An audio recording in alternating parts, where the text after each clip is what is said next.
La déforestation en République démocratique du Congo, deuxième plus grande forêt au monde, est une crise majeure avec plus d'un demi-million d'hectares de forêts primaires perdus chaque année, accélérée par l'agriculture itinérante sur Willy, qui est la cause principale, la production de charbon de bois pour les ménages et l'exploitation forestière abusive. Ce phénomène menace et aggrave la pauvreté. Notre avenir, c'est la forêt ici que vous voyez. Notre avenir, nous devons le sauver. Et le sauver coûte que coûte. Ayant mené des activités concrètes sur terrain dans la lutte contre le changement climatique et la déforestation, l'association sans but lucratif Notre Avenir, une organisation basée à Bumba dans la province de la Mongala, avec l'appui de l'Organisation internationale de la francophonie à travers les projets d'agroécologie et restauration de la biodiversité dans le territoire de Bumba, projet exécuté par l'ISP Bumba, a mené des actions visant à accélérer la transition écologique et renforcer la sécurité alimentaire, promouvoir l'entrepreneuriat agricole inclusif au service des jeunes et des femmes, préserver la biodiversité et régénérer les ressources naturelles, renforcer l'éducation environnementale et l'engagement citoyen. Réunis en concertation, les leaders des trois groupements, à savoir les groupements Bouddha, Ndima et Manga, pour discuter sur l'avenir de leurs forêts.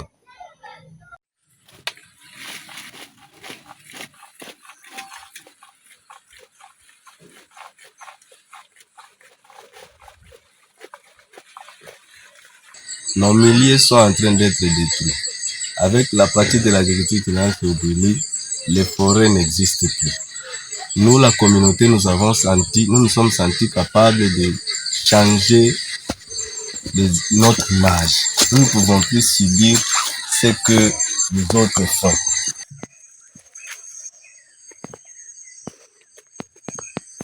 Nous avons vu que nos terres sont en train d'être dégradées de façon à ne plus assurer une survie, surtout pour nous-mêmes et pour nos enfants.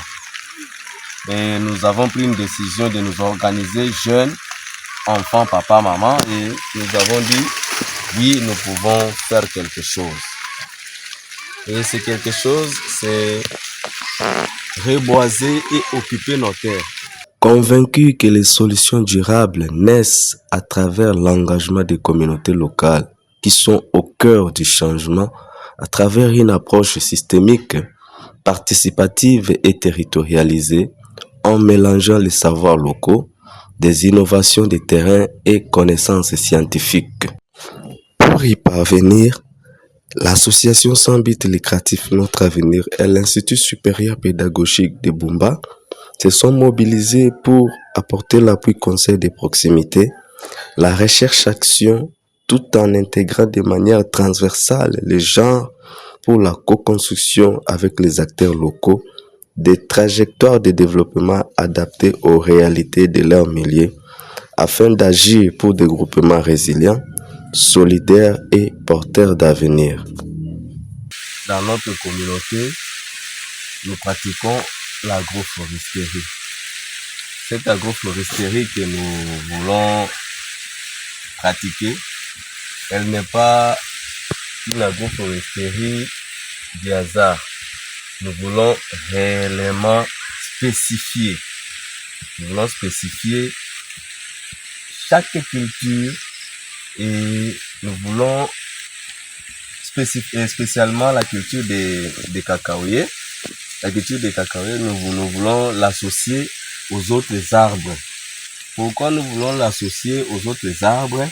Parce que l'objectif est de caractériser, disons, déterminer l'acidité des sols. L'acidité des sols dans un système agroforestier. Et comme nous voulons déterminer l'acidité des sols dans un système agroforestier, nous voulons aussi, à travers cette détermination de l'acidité des sols, nous voulons déterminer tous les paramètres de production. Ça nous permettra de connaître en réalité ce qu'un hectare d'association de culture de cacaoyer avec d'autres arbres, comment elle peut donner. Et 2 hectares, 3 hectares et par-ci, par-là. Voilà pourquoi nous sommes dans notre pépinière de cacaoyer.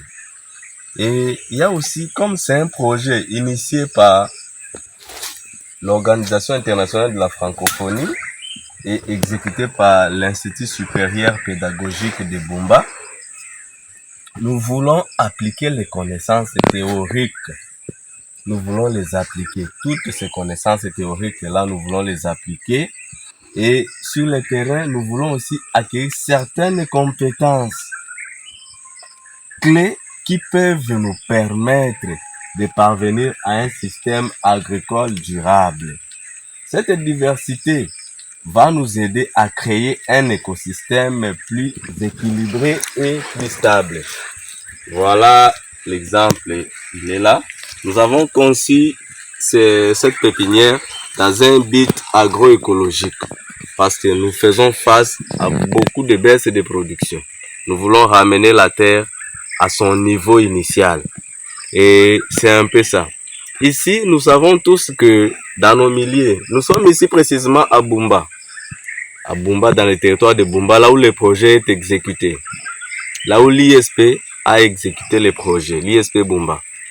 Nous savons tous que plusieurs arbres aident dans un même espace. Et je voulais dire, plusieurs arbres attirent dans un même espace différents insectes utiles et améliorent la santé globale du sol. Et en enlevant ces plantules pour les mettre dans notre terrain ici, vous allez constater qu'il y aura l'amélioration. Parce qu'ici, ce terrain a subi l'agriculture itinérante sur brûlis. Il n'y a plus beaucoup d'arbres. Ce sont les arbustes. Alors nous devons vraiment faire attention de sorte que les cacaoyers que nous allons mélanger avec d'autres arbres que nous vous avons dit soient en collaboration pour permettre à ce qu'il y ait interconnexion, pour permettre à ce qu'il y ait équilibre dans la protection de l'environnement. La biodiversité qui sera créée ici, elle sera différente de la biodiversité après l'agriculture itinérante sur brûlis. Nous voulons l'expérimenter comme c'est un projet purement scientifique qui est axé beaucoup plus dans le volet recherche. Nous voulons les expérimenter. Nous avons des étudiants que nous avons formés. Nous sommes une structure, notre avenir, une structure qui encadre les étudiants, les jeunes, les désœuvrés pour ramener le sol à son état initial. Aujourd'hui, nous sommes fiers de travailler, de concevoir cette pépinière. Il y a plus ou moins 10 000 plantules. Et nous continuons comme ça. Nous avons l'objectif d'atteindre au moins 25 groupements. Chaque groupement doit avoir au moins 10 hectares. Et avec les acacias que nous avons installé la pépinière quelque part, nous avons l'objectif d'atteindre une ceinture verte. Je vous avais dit que nous voulons que chaque parcelle, derrière chaque parcelle, au moins 100 mètres carrés pour éviter la divagation des bêtes, des élevages. Nous voulons mettre derrière chaque parcelle directement 1 hectare, 1 hectare. Et dans notre communauté, nous avons plus ou moins 7500 parcelles.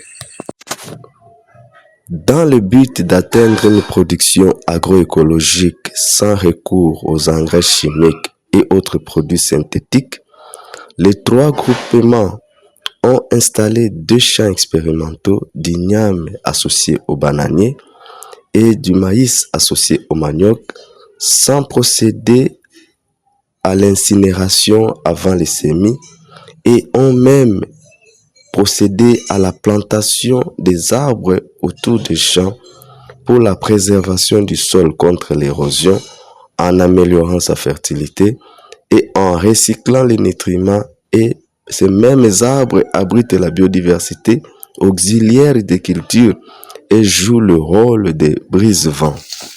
Au-delà des techniques, C'est un changement réel que nous observons au site expérimental de Yamagua, où les acacias sont plantées, et à partir de maintenant, c'est l'écotourisme, les miels sauvages produits, les plantes médicinales retournées et les revenus sont multipliés en peu de temps. Former pour nous, ce n'est pas transmettre un savoir, c'est donner à chacun le moyen de bâtir un environnement fort et solide.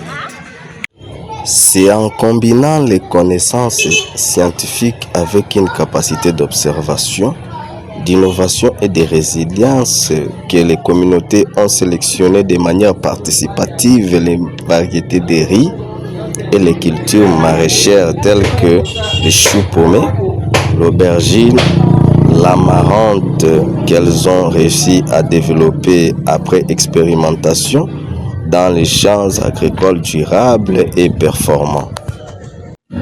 Aujourd'hui, les pratiques locales sont transformées en innovations reconnues. La recherche est structurée autour des réalités du terrain et les liens forts et créés entre chercheurs, producteurs et décideurs afin de diffuser les bonnes pratiques agricoles à grande échelle et d'investir dans des solutions adaptées et durables. Nous refusons le destin de malheur et nous décidons de planter, de nous lever, de nous tenir main dans la main et de produire, de reboiser, même avec les essences à croissance rapide. Nous allons reboiser. La preuve elle est là. Ici, nous avons reboisé 4 hectares. Avec notre pépinière, nous comptons. Chaque village doit avoir au moins 1 hectare d'acacia. Nous voulons changer nos agissements. Nous voulons les changer. Et nous voulons assez que ce que nous faisons aujourd'hui soit fait avec conscience. Nous voulons restaurer nos forêts. Nous voulons restaurer la terre et nous voulons restaurer l'agriculture. Voilà un peu ce que nous avons aujourd'hui. Nos comportements d'aujourd'hui vont peser demain. Nous voulons changer l'agriculture. Nous disons merci à l'ISP pour avoir pensé à nous appuyer dans son projet appuyé par l'Organisation internationale de la francophonie. Nous disons merci. Et grâce à leur appui, nous avons aujourd'hui la capacité d'aller village en village, maison par maison, pour chercher comment négocier, pour trouver des essences et pour trouver des semences que nous pouvons réhabiliter. Voilà. C'était hier et aujourd'hui l'arbre est là. C'est ça la fierté. Nous pouvons parcourir ici. Ici, nous parcourons tous les coins ici. Ici, c'était une savane. Mais aujourd'hui, voilà comment le paysage est en train d'être restauré. Les acacias sont plantées partout ici que vous voyez. Plus ou moins 4 hectares. Et nous avons respecté toutes les normes. Les acacias sont partout ici. Donc nous sommes fiers de retrouver maintenant la forêt.